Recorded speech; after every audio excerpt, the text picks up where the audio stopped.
Rich people trust their vision and doubt their fear. Poor people doubt their vision and trust their fear. My friend sent me that Afnan Khalifa quote the other day, and my first thought was, is this really just a rich versus poor thing? Like, do we really think that the amount of self-trust that you have boils down to the number of zeros in your bank account? Because if that's what you're focusing on, the money part, then I think you're missing the whole point. Also, hi, if you're new here, you can call me Pete. We yap all things self-improvement on this channel, but this is not like a get rich quick type of scheme for self-improvement. I'm not gonna give you hacks because I truly think that change is possible, but it requires you putting in the work. So if you're ready for that, let's get into it. I have to be honest with you guys, I've definitely been one of those people that doubts their vision and trusts their fear. Like in my early 20s, I tried everything. A cooking Instagram, selling painted water bottles, the list goes on. And basically anytime the going got tough or things weren't perfect on the first try, because for some reason I thought that I should be perfect on the first try, my brain immediately took that opportunity to say, look, we weren't meant for this.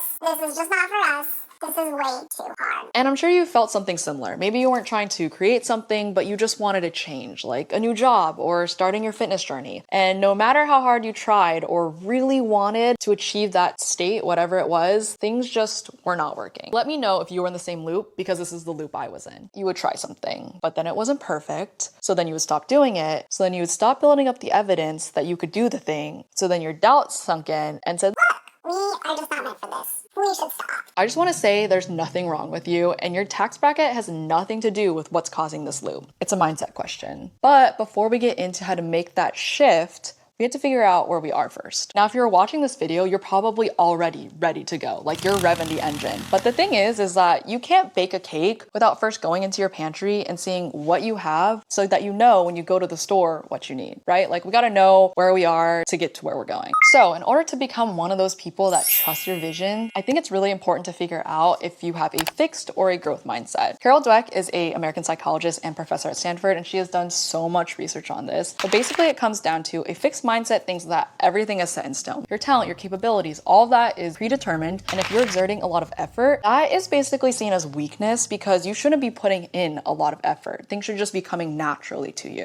Meanwhile, a growth mindset thinks that ability can be developed. It thinks that effort is a path forward, and challenges and constructive criticism are all good data points on how you can get to where you want to be. So now that we know fixed versus growth mindset, let's apply that to that loop we were talking about earlier. A fixed mindset will see the loop as a self-fulfilling prophecy. It's basically going to think, oh, this is just confirmation that I shouldn't have even tried this in the first place. Meanwhile, a growth mindset will see that loop as just a sign that there are things that they haven't learned yet, so they just need to go out and get that information. Now, if you're sitting there thinking to yourself, I can take constructive criticism, I like going after a challenge, I have a growth mindset. I do want to say that there's a difference between having a general belief that you can do things versus expecting to succeed at a specific thing, which brings me to self-efficacy. This concept was pioneered by Bandura, a professor and psychologist, and when you break it down, efficacy is the ability to produce a desired or intended result. So self-efficacy is your expectation that you can execute a specific behavior to produce a specific outcome. Before we get any deeper into this, I do want to make the distinction between the outcome expectancy, which is will this work, versus the efficacy expectancy, which is will I even do the thing? Because the thing is, between us as people and the outcomes that we want, there's something in the middle, and that's the action or behaviors that we have to do in order to get the outcome that we want. Say, for example, that I, as a person, want to build 5 pounds of muscle. The thing is, in between me gaining that 5 pounds of muscle, I still have to go to the gym and lift the heavy weights. But there's a difference between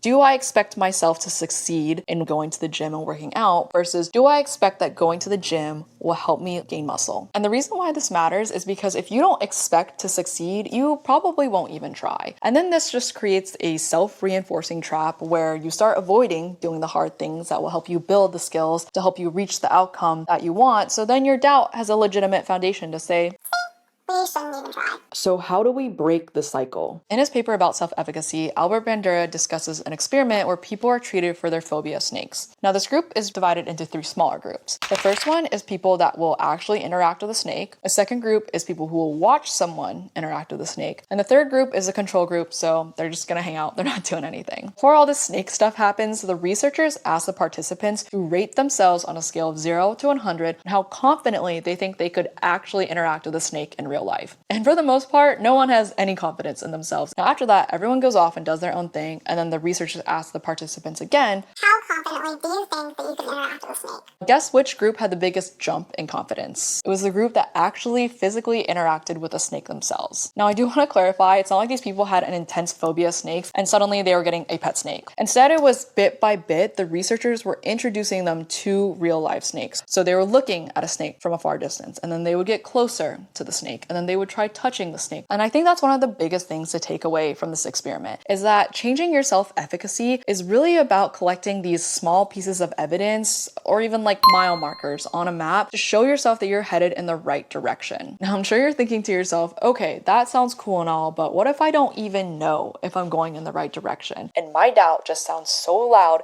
and so insistent that I'm doing it wrong. Well, don't worry, I have something to help you with that. But first, we need to learn how to read a map. And I know this seems like a complete tangent, but just stick with me, because I was thinking about this the other day, and I feel like in modern times now, we all just use Google Maps. Like before you even leave the house, you know turn by turn exactly where you're going. And I will say that is very efficient, and I do love efficiency. But I remember back in the day when we used to go on family road trips, my dad was a paper map type of man. And obviously we knew vague idea how we were gonna get from point A to point B, but sometimes stuff just happened on the road. Like I would get car sick, or we would want to go look at some sightseeing landmark. Like we would figure things out as we were driving. And I honestly think that your journey with your vision kind of has to be the same thing. It's going to be non-linear, and it's going to be, you're going to figure this out as you're doing it. I think what this forces you to do is you start favoring imperfect action over perfect inaction. There's this writer on Substack, and I'll link her down below, who writes about self-belief and personal agency, which is basically the concept of the sense of control you feel in your life. Earlier this year, she wrote an article called "What Would You Do If You Believed in Yourself More?" And I wanted to read you guys a quote from it. Personal agency doesn't come naturally to most of us. And that's why it's so important to bring to our attention the ways we sabotage and stop ourselves from acting. Overthinking, perfectionism,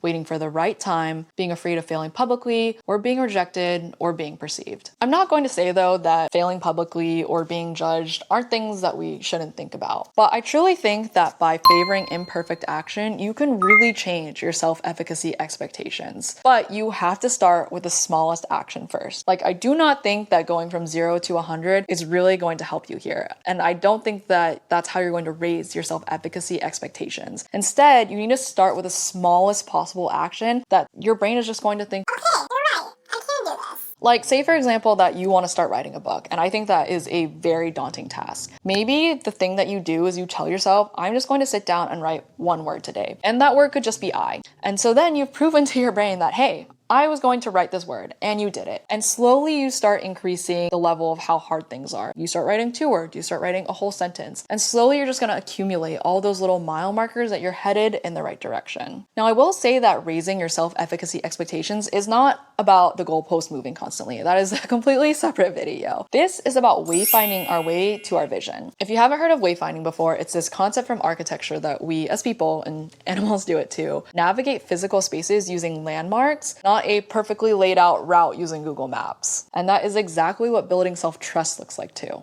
Now say you're looking at a map and you say, P, I am so lost right now, I can't tell up from down, my doubt is so loud, and I just have no idea what to do. Well, I was listening to this podcast recently called Hidden Brain, and the episode was You 2.0, Trusting Your Doubt. And in it, the guest, Bobby Pramar, talks about how your brain has 3 systems. The first is the pursuit system, so you're chasing after something that you want. The second is the protect system, so pretty self-explanatory. And the third is the pause and piece together system. Now this last system is where you're gonna gain the most clarity, but I wanna talk about the pursue and protect systems. The thing about these 2 systems is that they're meant to catapult you into action. And the thing is, as a result, you might fall prey to the confirmation bias. If you haven't heard of the confirmation bias before, it's basically where you are going to seek out information that reinforces your existing beliefs. So say for instance that you bought a new car, but you kind of have some regrets about it, and you go online to research, did you really make the right decision? Without even knowing it, you're going to start leaning towards bits and pieces of information that already line up with what you did and reinforce the fact that you made a great decision buying this particular car. So when you're in these pursue or protect states, you're more likely to listen to your intuition and interpret early these signs as like the end all be all that that's what's happening. We should drop this. But the thing is, your intuition, your doubt, they're not the enemy. They're just the starting point. In the Hidden Brain episode, they talk about this study where researchers wanted to see how military officers came up with decisions. The first group was more novice or inexperienced, and these were your captains, and the second group were more experienced, so your generals. Both groups were given the same information about a battlefield, the weather, where the other army was, their weapons,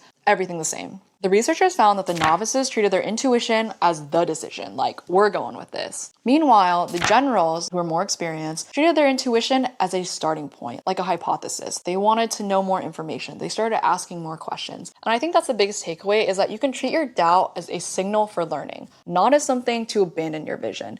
Because I don't know about you, but I do not know a lot of people who just magically teleport into their vision, like their outcome overnight. I mean, maybe you win the lottery, but that's like a separate thing. In general, it is a journey to get from point A to point B. So let's draw a map, let's figure out these mile markers, and let's just take that next step forward. Because I truly think in order to be one of those people that trust your vision and doubt your fear, the first step is to just take the smallest step possible so that you can raise your self-efficacy expectation that you can do this hard thing and then do the next hard thing. And then eventually you'll be on your way. But if you're stuck, don't worry, I have something for you. It's free. I'm just gonna say that first. It's 3 journal prompts meant to help you gain some clarity on what your next smallest step could be, and also how to effectively engage with your doubt as a signal for learning. If you want some more tips on how to actually change because you're ready to put in the work, subscribe. That's what this channel is for. Now go get some sun.